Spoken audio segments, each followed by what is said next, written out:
Idol, how to be you po? Paano pong ganahan lagi mag-workout? Paano maging loyal sa asawa? Paano kaya tanggapin yung mga bash at hate na binibigay sa'yo? Ano lang yan eh, that's part of life. You can't please everybody. At masakit sa masakit, iniiyak ko nga eh.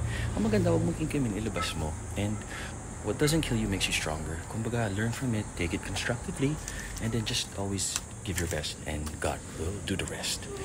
And it's hard to say no eh. No to drugs, no to alcohol, no to being a bad person. Madali yan eh. Mahirap maging yes to God, yes na mag-aral mabuti, yes na maging mabuting anak, mabuting kapatid, mabuting asawa, mabuting boyfriend. Piliin yung maging mabuting tao. Lalo na sa mundo ng social media na puro hate. Lalo na alam mo sa depression, always be busy.